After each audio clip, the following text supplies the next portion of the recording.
What is up, my sweet and spicy, sexy ass motherfuckers? How y'all doing today? I am doing fantastic because today, ladies and gentlemen, and sweet and spicy people of all natures and genders, we are doing what is inarguably the sexiest tier list ever, which is, of course, the JoJo's Bizarre Adventure tier list. JoJo's is like my favorite anime, probably. Not my favorite story of all time, but definitely my favorite anime. The music is so good. The color changes when the scenes get real dramatic are so good. The humor, the pacing, everything is just so great about JoJo's. So we got like a little short tier list. Hopefully y'all have seen the Dragon Ball Saga's tier list. This one will be similar, probably with a lot less yapping from me, since I'm sure anybody who's watching this has probably seen most of these. And as you can notice, I got a little thing right here that says haven't seen. Because tragically, I have not read or... well, I don't think they've been animated, but I definitely haven't read part 7 or 8. Technically, I'm sure I've read a little bit of part 7, and what little bit I did read I really liked, but then life got hella busy, so... But without further ado, let's go ahead and jump into it. We're not going to do this in the order they provided. It's an insane order. I don't know why anybody would order it like this. We're going to be going in numerical order, as in parts. So to start off with, JoJo's Phantom Blood, aka JoJo Part 1. This is arguably the most important part by virtue of starting all the other stories. And the things that take place here have consequences up and until Part 6. And from what people have told me, a little bit in Part 7. Oh my god, I forgot the music. Hold on. I had a nice little lo-fi music playing for y'all guys, and I just paused it, and I forgot to unpause it before I started. There it is, boom. So, like I was saying, Phantom Blood is inarguably the most important part because the things that take place here have consequences all the way up and until Part 6. And for those of you who don't know, that's like, I want to say 20 or something years of storytelling. It's crazy, right? TLDR, JoJo is from, that's the main character's name. He's from the Joestar family, an incredibly wealthy family. His carriage crashes when he's a baby. His dad is being robbed by some guy, but his dad is still alive and mistakenly thinks the guy's trying to save his life. She's like, oh my god, random guy, I hope you, if you ever need anything, reach out to me. Many years later, homeboy reaches out and is like, hey, you aren't taking my son? I'm dying. And George Joestars, I think as his name goes, bet. Son comes, son's name is Dio. Dio is evil from like frame 1, scene 1. Man is 14 years old, I think, maybe 12. But man is evil. He kicks a dog. He beats up Joseph. He blackmails Joseph. He tells all of Joseph's friends like shit about Joseph and makes them not his friends. He kisses Joseph's girl, bro. And at the very end, after Joseph like stands up to him and beats him up a little bit, he kills JoJo's dog. Joseph's full name is Joseph. JoJo's full name is Joseph Joestar. But he kills JoJo's dog, bro. How you gonna do Danny like that?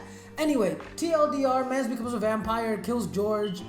Does he kill George? Maybe. No, he does kill George. Kills George. Joseph thinks he murders him as his ancestral home goes down in flames, but it turns out he's still alive because he's vampire shit. He learns this thing called Hamon from Zappelli is I think his teacher's name. They fight Jack the Ripper and some other guys who I might be from history, might not, I don't fucking know. But the fights are really cool. Hamon uses like the energy of the sun, so it's like the only fighting style in the world that can like a vampire, right? Like murder him dead. And the final clash between Joseph and Dio is really cool, except it's not the final clash, because as Dio is dying, he's falling down, the Hamon is burning up his body, he uses his like laser eyes, which are powers vampires get, I guess, to cut off his own neck, and he gets one of his servants to preserve the head. And then that servant and the head of Dio go on Joseph's honeymoon cruise, turn everyone into vampires, and then Dio attempts to steal Joseph's body. So Joseph blows up the ship after his now wife and unborn child and another child who the wife managed to escape. After they escape, Joseph blows up the boat, bro. He sets the boat on fire and the boat's like going down and sinking. And the last thing we see is Joseph cradling Dio's head because they're still brothers and he still kind of cares about him a little bit or something like that. And it's just, oh my god. Oh my god. The story is so cool. It's such a cool story. That having been said, Of all of the parts I have read, it is by far and by large the worst. And it's not his own fault. The fights are really cool. Joseph is just... I have a friend who really loves Joseph. It's his favorite JoJo protagonist. Shout out Euclif. And don't get me wrong, Joseph is cool. He's real cool. He's real gentlemanly, and he fights with honor and stuff. And I like that in a hero. But he's also like too much of that. He doesn't really fight dirty ever. He's really big on his honor, and like, if y'all have watched Dragon Ball, y'all know Vegeta's also really big about his honor, and that don't really work out for him, and that's not a good look. And also, like, the part is very short, and while the stuff between Jonathan and Dio are... Did I call him Joseph earlier? If I did, that's my bad. That'll come later. Jonathan Joestar is his name. But yeah, the stuff between Jonathan and Dio is... chef's kiss. It is peak. I love it. My issue is that every other villain they introduce, I'm kind of like, whatever. I don't really care about this guy. Like, it's the only one I really care about is Dio, bro. Dio, that's my fucking boy, dude. Even though he's evil as fuck, we still stand Dio. So for all that and more, this will tragically be going into that C spot. And don't get me wrong, I'm not saying this is a bad. This is still one of the best anime I have watched. It's just when comparing this to the greatness, the immaculate storytelling that is down here, it is hard to call this anything above a C. I could maybe see it going in B, but I think there's just too much else here that's going to be filling out the rest of this list. So we're going to put Phantom Blood in C for now, alright? Next up, part 2. I think it's called Bloody Stream. I don't know what this part is actually called. I just call it Joseph's part. Because this is where my boy, the GOAT, Joseph Joestar is introduced. Joseph is the grandfather, not grandfather, that'd be insane, the grandson of Jonathan Joestar. Erina's grandkid, Erina being Jonathan's wife.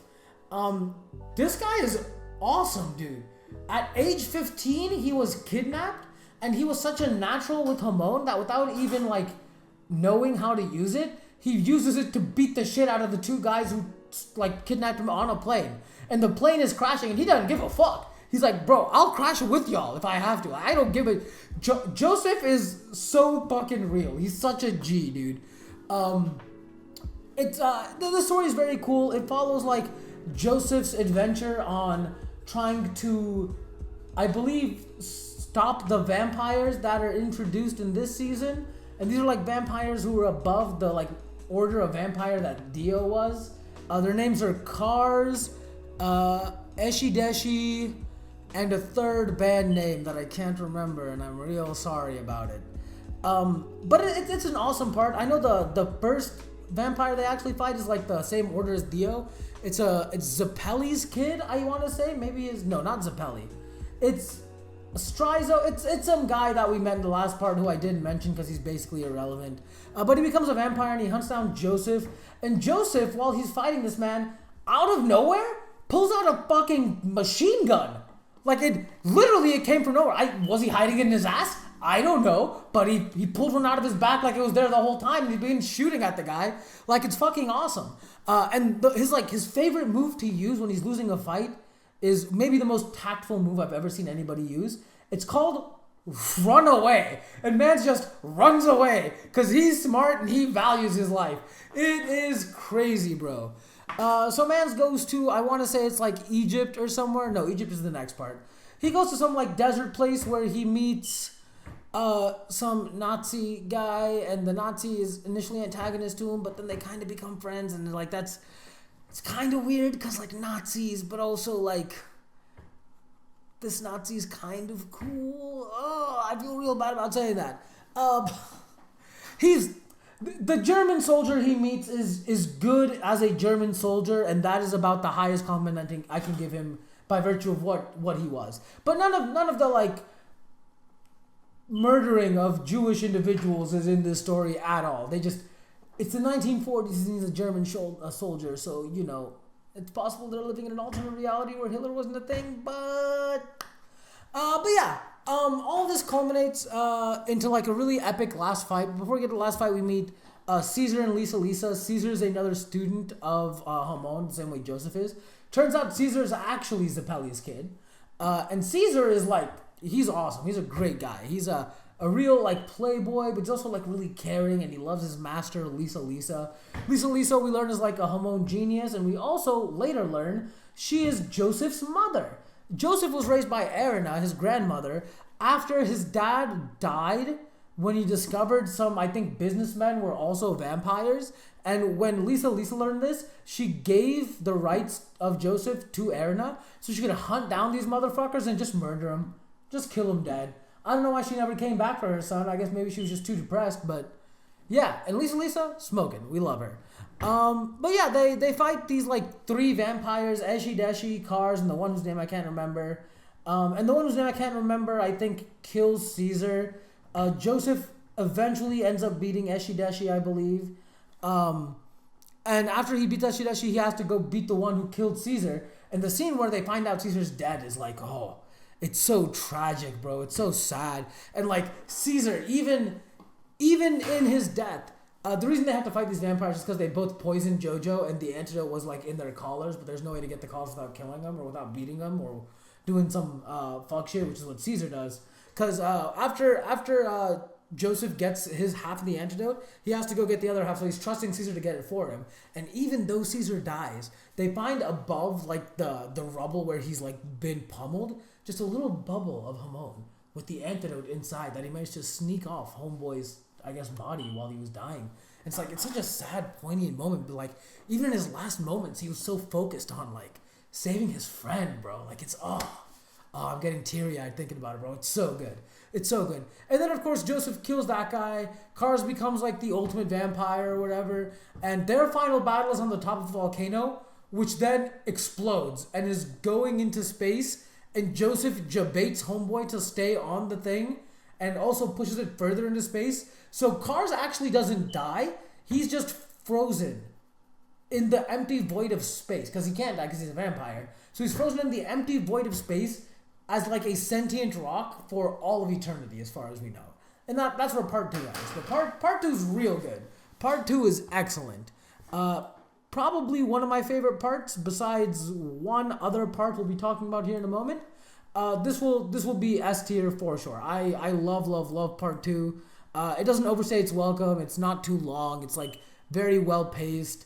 There's a lot of hilarious scenes in this one. I'm a guy who really likes comedy in his anime, even if the anime is supposed to be like super serious. And this one I got hella comedy, bro. Joseph is a clown, and I love that because when he's not being a clown, he's kind of always being a clown. He's always a little cheeky motherfucker, but he's so smart, dude. It's so good. So yeah, definitely recommend part 2. Gotta watch part 1 before you watch part 2. That is non-negotiable, but speed through part 1 so you can enjoy the deliciousness that is part 2. Now we're going to talk about part 3, Stardust Crusaders. This one, I think this one has the best fights. Because in this one, we are no longer using Hamon. We're using something called stands, which are like personalized, customized powers for each individual user, right? So this happens to the Joestars because Dio, the motherfucker who's supposed to die on that boat, as it turns out, succeeded in removing Jonathan's dead head off his body, putting his own head on said body, and then he puts himself in a coffin to save himself from the explosion of the boat and the inevitable sunlight that would have gotten him. And like 80 some odd years later, he's like pulled back up by some idiot sailors who are then brutally murdered by Dio. Dio goes to Egypt, finds a lady with a stand arrow, which is how, like, if you get stabbed by a stand arrow, you either die or you get a stand. Those are the only 2 options. He's like, well, I'm not going to die. I'm fucking Dio Brando. Or I guess now he's just Dio. And he stabs himself with the arrow.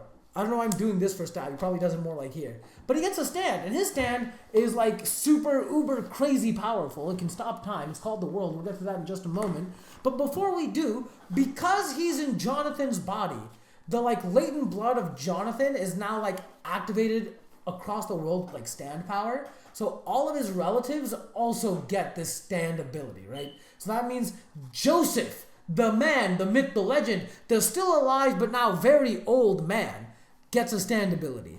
And his grandson, Jotaro, gets a stand ability. And Jotaro is Jotaro's awesome. When I think of the word badass, I don't think of anyone from Dragon Ball. I don't think of anyone from One Piece. And I kind of think about some people from Bleach, but the guy who comes to mind most when I say badass is Jotaro motherfucking Kujo, dog. This man is the definition of the word. If you look up badass in the dictionary, you're going to see probably the words that explain badass. But next to it will be a picture of Jotaro Kujo. That's how badass this man is, bro.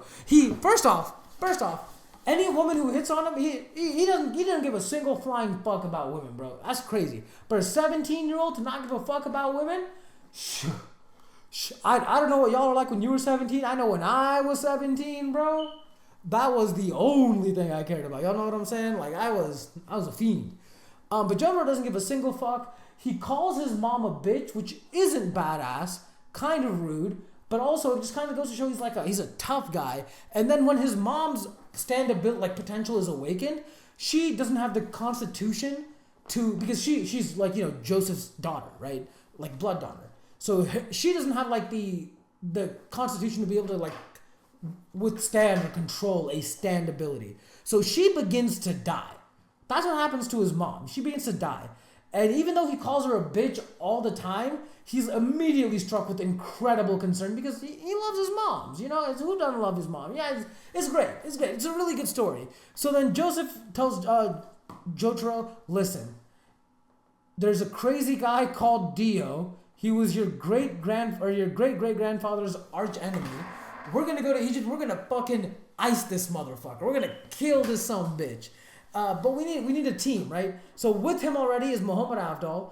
Shout out, I think maybe the only even sort of remotely Muslim-inspired character in the entirety of JJBA. Muhammad Avdol. And then they go on to recruit Polnareff, a cheeky Frenchman whose temper gets the best of him often. And his sister was killed by a stand under Dio's. Dio has awakened many people to like the powers of stands, and one of them killed Polnareff's sister. Polnareff is also put under Dio's control, but they managed to free him. Then there's Kakyoin, who's like the coolest motherfucker. I don't mean cool as in like, yo, this guy's so cool. I mean cool as in like cool, level-headed, right? Very good under pressure. That's Kakyoin. Also, his stand is very cool as well. It's called something green. I don't remember the other people's stands' names. I remember Jotaro's, which is Star Platinum, and Dio's, which is called The World. Star Platinum is just a super fast, super buff stand. It punches hard, and it punches real fast, and it punches real good. It's so fast, it can actually stop a bullet from like here, from hitting Jotaro. So this is Jotaro holding the gun to his own temple. And he shoots it, and Star Platinum is able to catch the bullet before it even touches Jotaro. That's how fast Star Platinum is. Star Platinum is fast as fuck, dog.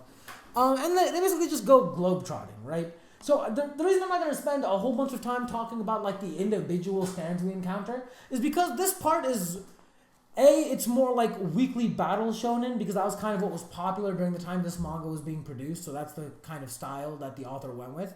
So it's very like Monster of the Week-esque. And two, it's really much more here to like exemplify the wide breadth of ability stands can be, right? Like there's one stand that's literally just the sun. There's a stand where you have to play homeboy in a game of cards, and if you lose or admit to cheating, your soul gets stuck in one of these cards. That one is maybe my favorite episode in the entire thing. Love that one. There's a guy whose stand is just playing video games. If you lose the video games, you die in real life. I think you get sucked up maybe into the video game. Excuse me. There's a bunch of crazy ones. There's a lot of like ability buffing ones. There's a dog who has a stand. There's an eagle who I think controls ice with his stand. That was a fun little battle. So stands are varied and wild and crazy. And this part just kind of goes to exemplify all of that, right?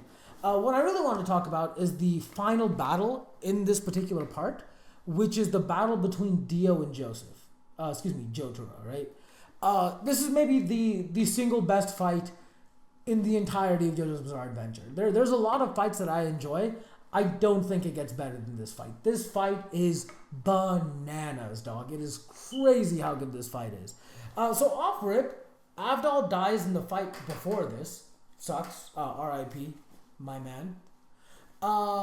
Kakyoin dies trying to figure out what Dio's stand powers are, because Dio is fucking with everyone with his stand powers, and there's no one can figure it out until Kakyoin eventually gets it, puts it in a message to Joseph, and is then slaughtered as the message is like released. So Joseph kind of ends up figuring it out because of Kakyoin, but Kakyoin had to die for that.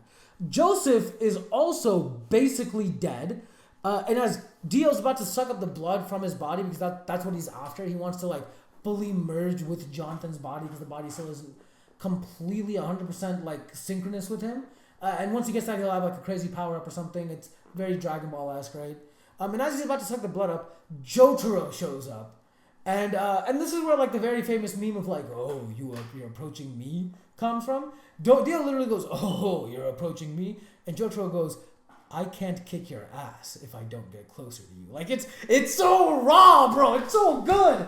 Oh, my God. And then the fight begins, right? And, like, Jotaro and Dio stands are strikingly similar in that they're both incredibly fast, incredibly powerful, very precise stands.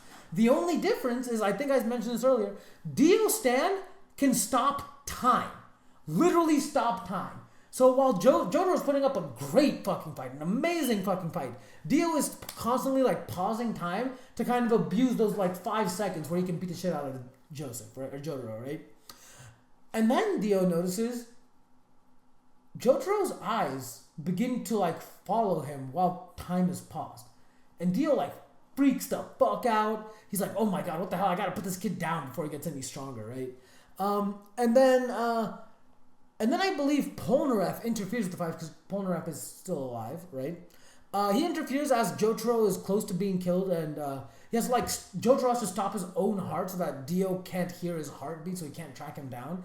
And while Polnareff is distracting Dio, Jotaro manages to get a solid hit, and Dio looks like he's close to dying, right?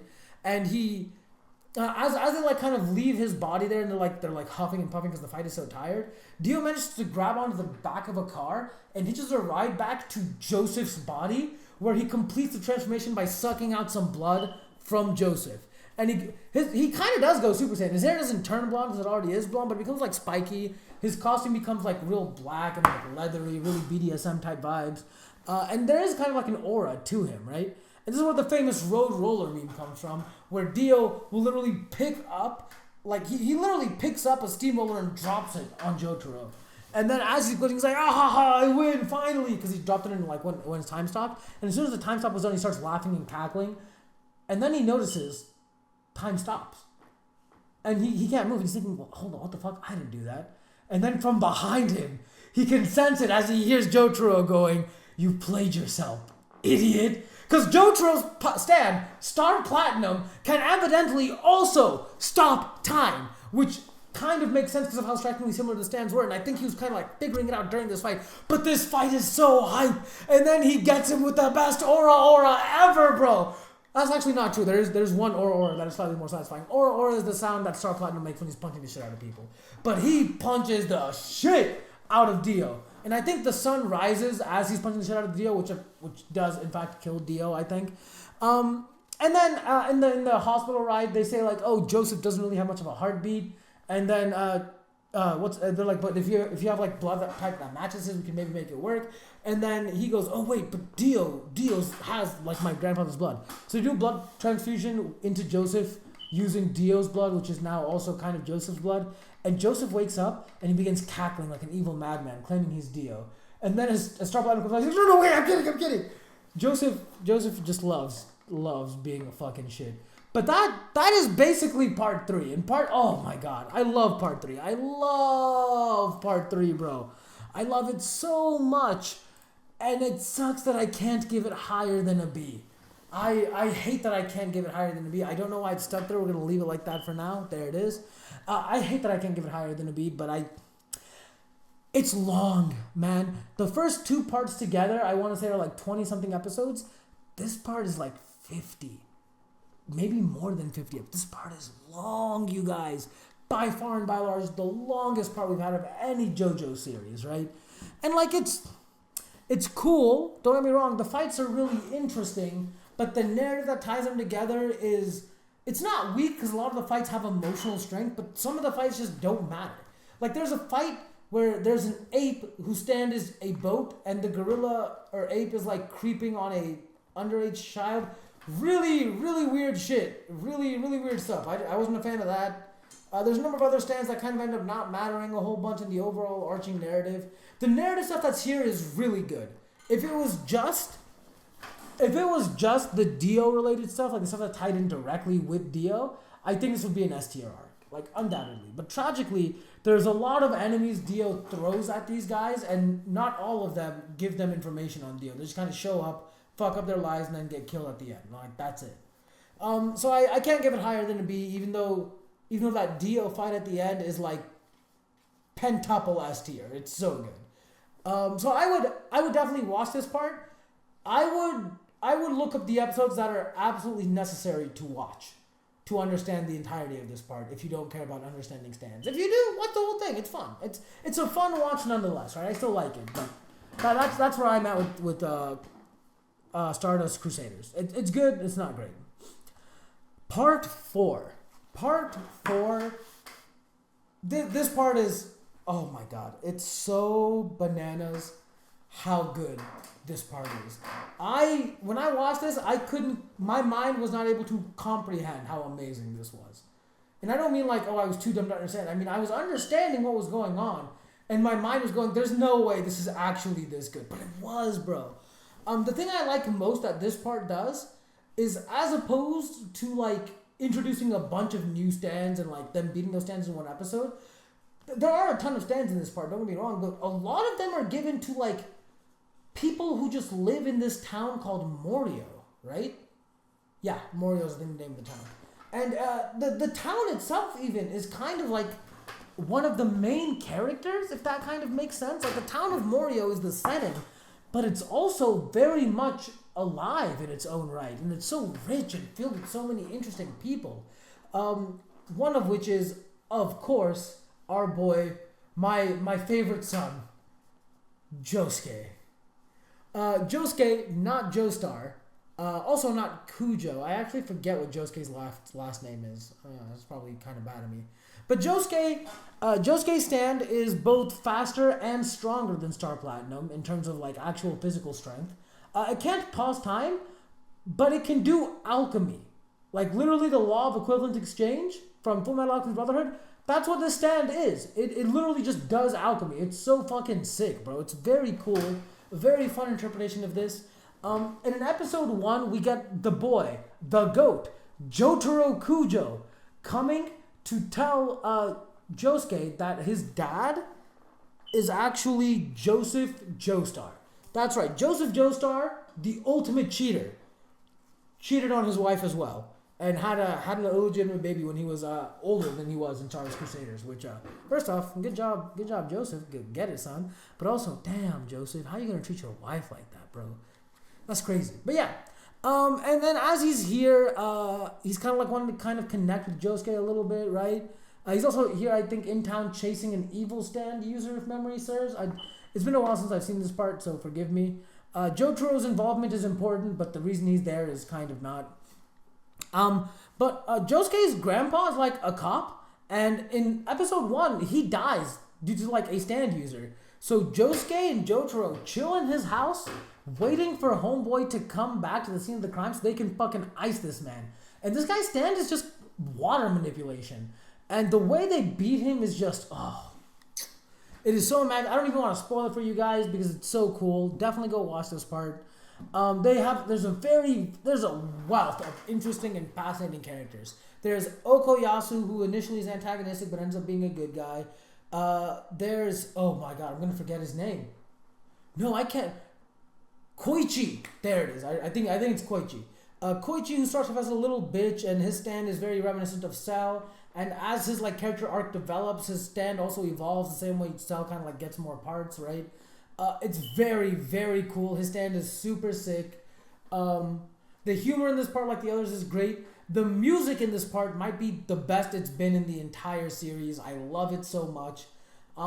There's a stand that can create Italian food. There's a stand that controls hair. There's a stand that can make you more beautiful. There's the GOAT of the entire series, Rohan Kishibe, He's like a manga artist and also a manga writer who starts off villainous. The thing about that I really like about this is all the characters start off antagonistic, but precious few start off villainous, and the vast majority of those that start off antagonistic end up joining the heroes as they try to like figure out the main problem of the story, which is there's a serial killer in Morio, and there has been for like many years, and he's obsessed with like hands or something, and they're trying to just kind of suss this guy out because there's a ghost who's haunting the town, and she's not malevolent or mean, but she's really upset that she died. And as it turns out, she was like a friend of Rohan's from when they were kids, and Rohan was like living in this town. So Rohan also really wants to know what happened to her, right? So the entire, like halfway through the story, it becomes like kind of a mystery plot of we need to get this guy. We need to get this guy. He's hurt so many of our friends. He's hurt Rohan's friend who's a ghost. He's caused so much suffering in this town. We gotta get him out. We gotta excise him from the town, and the town will be a better place for it. And it's just, oh my god, dude, it's so good. I haven't really even talked about this like part in detail to you guys because it's so good. I could not bear it. Even if you should have already seen JoJo's Bizarre Adventure before watching this, I could not bear it if one of you came to this and was spoiled by me about anything more than what I've spoiled. Part 4 is by far, by large and away the best part of JoJo's. It is so good. From the opening, to the soundtrack, to the story, to the characters, to everything, bro. If there was like a quadruple S ranking, this would get it. I love part 4 so much. It is so good. Go watch it. Make sure you watch part 1, 2, and parts of 3 first. But after you do that, definitely go watch part 4. It's peak. It's peak. I believe it's called Diamond is Unbreakable. I forgot to mention that at the beginning. But it's part 4 Diamond is Unbreakable because his stand is called Crazy Diamond, I think. That might be the English translation. I'm not sure. Something Diamond. Next part, part 5, Golden Wind, featuring our boy Giorno Gianova. I like this part a lot. It follows Giorno, like I said, who is actually the son of Dio, but Dio while he was possessing Jonathan. So technically he's a Brando, but he's also a Joestar. And like a Joestar, he is incredibly honorable, right? But he do got the blonde hair that Dio had, and he does have a crazy stand. And his stand does go muda the same way that Dio stand did in part 3, which is neat. But yeah, this part just follows him, like, he kind of gets adopted by a gangster, and he kind of understands that being in a mafia, it can be like a good social thing for kids. And he sees the way the mafia is kind of developed, and he wants to change like the mafia from being an evil organization to being kind of like a good organization, like probably a chaotic good organization. So all this story really does is follow his story as it becomes like the mobster that he wants the world to see mobsters as, and it follows him like beating up a bunch of people in this mob who have stands and getting a small faction of this mob to join him. The real hard carry in the story is probably Bruno Buccarati, his second in command. Technically, Giorno is his second in command because he gets adopted into his part of the gang. But they kind of have similar ideas on how they want the mob to be, right? Because Bruno's he's a great guy. Very, very cool guy. The stands in here are very interesting, very well paced. The final villain stand is absolutely broken. Polnareff randomly comes back, which I think is cool. The stand, so the whole point of this arc is that the stand arrow that initially stabbed people to give them stand powers, if it stabs a stand, that stand actually evolves to become much more powerful than it was. So it kind of becomes a race to get this stand arrow, so that if Diavolo, the guy whose stand power is already broken because it skips time, if he gets it, he'll basically be able to control the world, right? And that's incredibly fucked. But Jordan doesn't want that, so it's kind of a race between everyone else in Diavolo to get the stand arrow to like upgrade their stand so that they can beat, so that either they can beat Diavolo or Diavolo can just eradicate them outright. A lot of really cool fights. The ending is insane. By far and away, Giorno is the strongest of the JoJos. I say that knowing Jotaro can stop time does not hold a candle to what Giorno can do. His stand literally rewrites reality. It's insane.